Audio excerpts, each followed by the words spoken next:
My wife, 31, and I, 32, have always had a loving relationship, high school sweetheart, and got married after she got pregnant. Her pregnancy was a cue for us to get married. We have always had excess and enjoyed it ever since we started. With very few breaks, I can say we have had so far a very happy life together and no reason whatsoever to think the opposite. However, since we had our son, raising him had been challenging for us because he had always been sick and the doctor thought he was anemic. When he turned 13 years old, it started to flare up more frequently. He would have trapped gas, the type that would make him hunch over and feel like he can't move. He was always exhausted. He could sleep for hours, and no matter how much he sleeps, he gets exhausted. He was always lightheaded, and sometimes a dizzy spell would come out of nowhere. We would usually find out when they would run blood tests because he's always sick, and we were frustrated because we never knew the cause. And since it was so random, I always felt bad for what he was going through because I don't know of any person in my side of the family with that type of illness, and we never did a test to know where it came from, since it might not be hereditary. But I just assumed that it was somewhere from my wife's side of the family. The doctor would do some testing, and it always shows that he was anemic, which can be inherited or acquired. So we weren't sure, no matter how much iron he would try to consume. This took a toll on our family, and it became our new normal. Fortunately, we tried a new doctor, and he found out that he had celiac disease. He cut gluten out and felt like a normal person again. Celiac disease is hereditary, meaning that it runs in families. Weirdly enough, my wife and I were both happy because for once in our lives, we can actually control the flare-ups and weren't going to continue arranging our lives based on hospital visits and getting ready to rush our son to the emergency room at any time of the day. We felt a sense of relief once in 13 years. Little did we know that this would only be the beginning of the destruction of our family. Knowing the root cause of where he inherited his illness from would be devastating to our family and open up a 14-year-old secret that only my wife could answer. The doctor recommended that my wife and I take a blood test to find out what part of the family the disease came from. We did a blood test and it came out negative. This means that the celiac disease antibodies weren't found in our blood. We did another test and the result came out the same. The doctor was confused during our next visit and questioned whether our son was adopted. We said no. He kind of left it at that, but it was awkward, and I did notice that my wife was uncomfortable. When we were driving home from the doctor's office, I was unusually silent, my mind wandering back to when our son was conceived. I remember proposing humorously that we get a paternity test at the time because I was still using condoms, and she just told me, "Don't be silly," in an unexpected reply. She could have freaked out or got defensive, but acting normal was all she had to do to make it go away. I was actually kidding,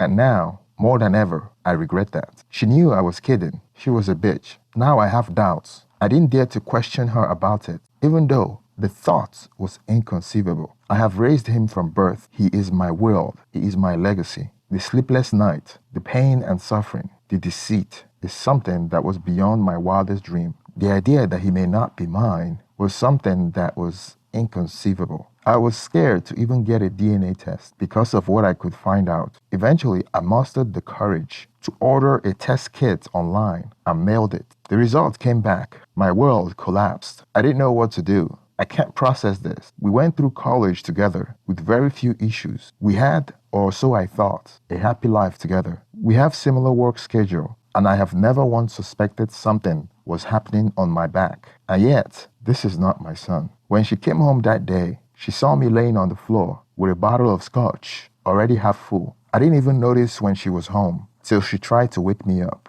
I asked her who is the father of the child, and she stood back and looked confused. Then she responded with anger, saying that the father was me. I told her that she lied, and she had been lying to me for 13 years. I told her that I got a DNA test, and it showed that he wasn't mine. She asked me if she could see the DNA test, and I said no, and for her to answer the darn question. Instead of answering the question about who the biological father is, she tried to turn it around on me by rambling about how I could have gotten a paternity test on our son, like I had done something evil by getting a paternity test. trying to make it out to seem as if getting a paternity test is worse than having an affair with another man and bring a baby home 13 years ago and lying to me to raise him as my own, trying to make it out to seem like it was my fault for getting a DNA test. I told her that she was the reason why our son has been suffering for 13 years, and she knew the reason why. She must have, but she let him suffer and let me suffer so she could hide her secret. She tried her best to deflect and blame shift. I finally told her that if she wouldn't tell me who the father of the child is, I would contact every man she had been in contact or interacted with in the past 13 years and request a DNA test from them. My eyes was blood red,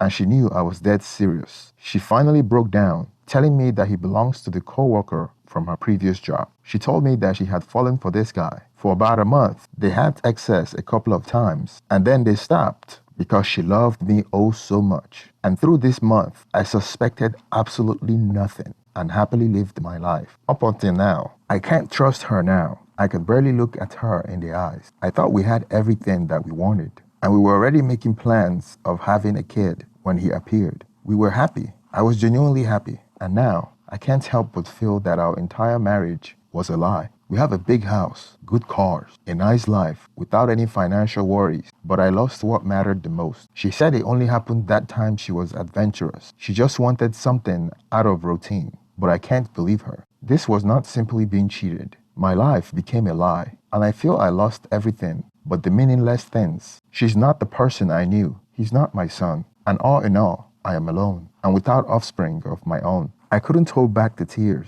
I couldn't stay in my house any longer. I called my boss at work and told him everything and that I wasn't going to be coming to work anytime soon and I needed some time off. He was concerned about my mental state. He insisted on driving all the way to my house to make sure that I was okay. I wasn't really close to my boss, but he drove to my house and took me out to a restaurant that evening so I could spend some time away from the house. He later told me that this reminded him of a friend of his that found out that his son wasn't his and he took his own life. He wanted to be there to make sure that I had every support I needed. He encourages me to take some time off work and do something that I've always wanted to, but couldn't because of my responsibilities. I've always wanted to travel, never traveled outside the country besides Mexico, as I have always been working to provide for my family, and I wanted to be there for my son in case of emergency. That was why we never traveled much. I wanted to travel to developing countries, somewhere that is safe and different enough to give me a culture shock. After my boss told me that, all of a sudden, I felt happy. It was a good distraction, a new adventure. My wife and I have always wished to travel to Kenya, Namibia, and Thailand.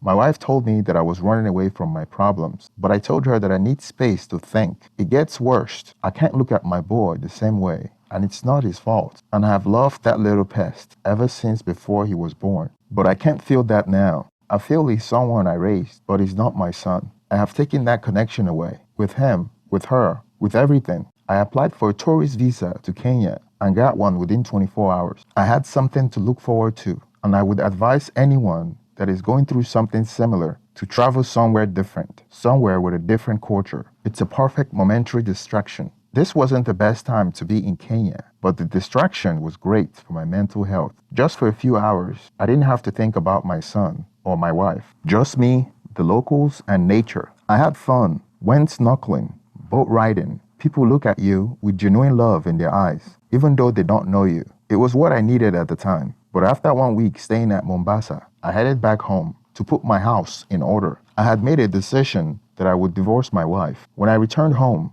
I felt like going back to where I just came from. Home isn't home when she's home. I can't look at her. I can't tolerate her voice. And I have started to be cold to the boy, which I'm feeling absolutely miserable about. He's a smart kid, and he already knew something is wrong. But I can't help it. I would not abandon the boy. Never ever. I feel detached from him. And I as well attribute that to the fact that it's fresh news. Either way, it has to stop, and I am aware of that. My marriage is a different thing. My wife wanted us to go to marriage counseling, saying that this happened a long time ago, and she had been good ever since. But what's to say that she hasn't cheated on me after that? I was using protection while I was with her, and she was getting raw-dogged by her former co-worker. She knew 13 years ago that the child is not mine, but she lied for 13 years. How can I trust anything she say? I demanded an amicable divorce to give me a chance to heal. We would share custody of my son, and I would still remain his legal dad. I still love him, and this is not his fault. So far, my wife agrees with everything. I don't know with time